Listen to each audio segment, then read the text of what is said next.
specialized high schools, particularly in light of the fact that many of these students who will be excluded live below the poverty line. Can an exception be made in your policy for districts that are in good standing by raising the cap as a good faith gesture to be aligned with the need for all students?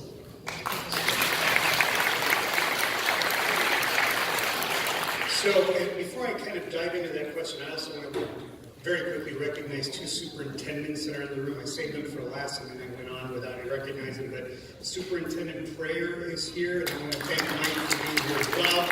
And then the person sitting right next to me who's done a great job here, Karina Constantino.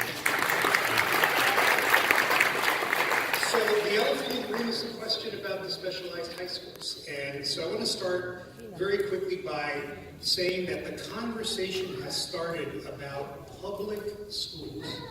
And in a public school system, the notion that if we believe that every student in a public school system should have an opportunity, not a guaranteed, not an absolute, but an opportunity to attend any kind of school they want to attend to in a school system, a public school system, then we should be, as constituents, as administrators, as the people who have to make decisions about those opportunities, we should constantly be looking.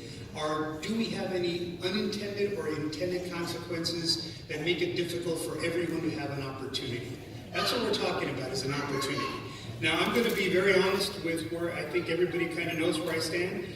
In some cases, where I stand has been misinterpreted and used for political purposes by others. But we have now gone to every district. In fact, I think this week we finished with the last community education district. And we have done a presentation about what the proposal that Mayor de Blasio and I have put forward, what that proposal actually is. Starts with a 3%, then it goes to a 5%, then a 7%.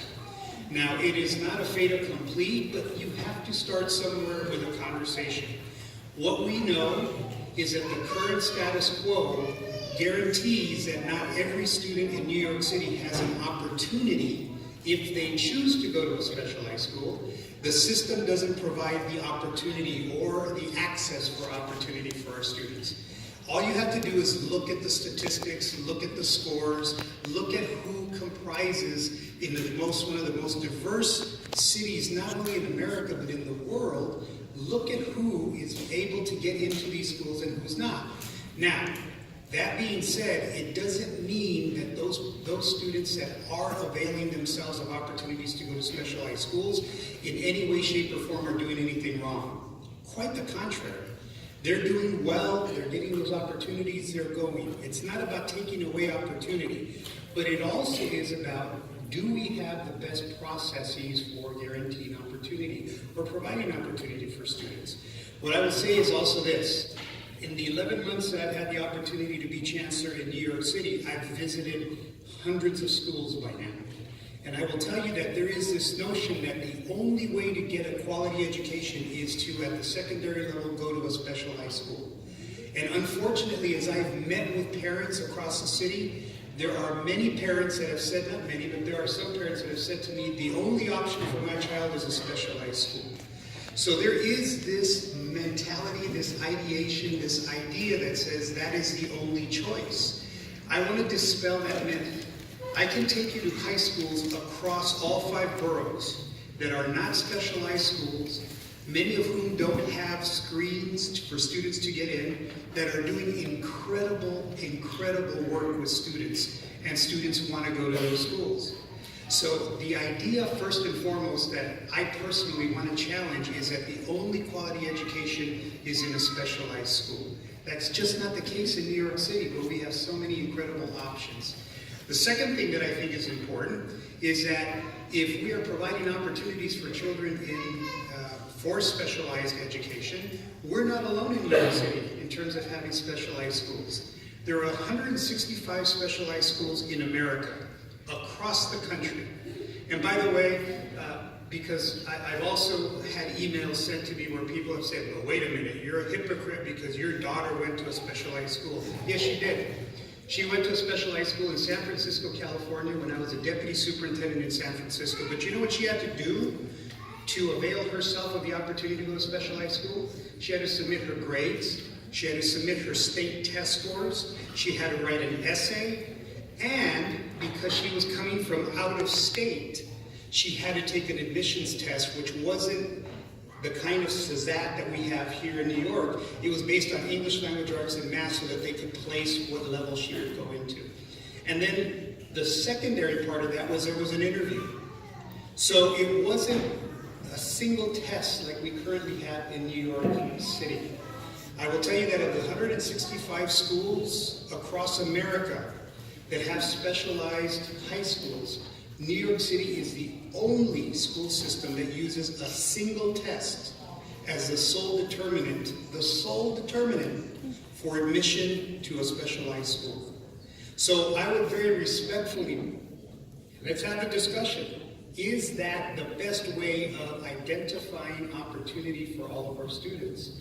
And I would say to you that we have a lot that we could do to identify the opportunity for students. One other thing that I want to say, because I've said this publicly as well, is when you consider what we ask students to do, and I'm really glad that you mentioned that, District 20 is in good standing with the state of New York. By the way, I also want to say really clearly that you are in good standing based mostly on test scores. I think we should stop talking just about test scores, because schools do really incredible things besides doing tests. Something that we should think about. And I'm proud there's a really strong movement in New York City that wants to diversify what that conversation is. But let's just keep it in the realm of test scores. So here's what we ask our students to do in elementary school and especially in middle schools. We say to students, we want you to go to school every day, so we want you to have good attendance. We want you to do well in your classes. So we want you to do well in your English class, in your math class, in your social studies class, in your science class. We want you to get good grades. And then what we say to teachers in the schools is we want you to align what you're teaching in those classes to the state standards, right? So the standards say what you should know every single school year. And then how you teach it, that's the curriculum. That's where teachers get really creative. But we say it should be aligned to the state standards. And obviously in this district, it is aligned because you have good test scores.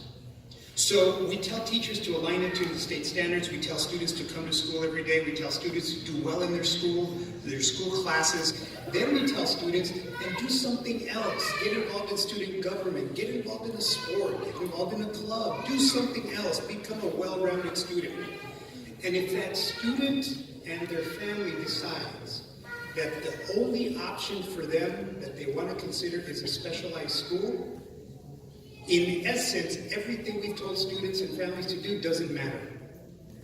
Because all they have to do for an opportunity to go to a specialized school in the current paradigm is to take one test on one Saturday and score a specific score.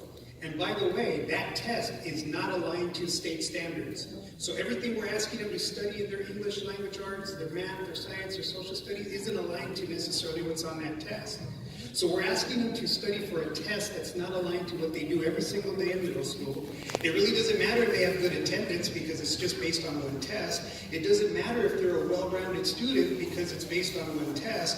And then what we do is we say to parents, some of whom can least afford it, we say to them, in order to get that really good score on that single test, you have to go pay lots of money to get test prep.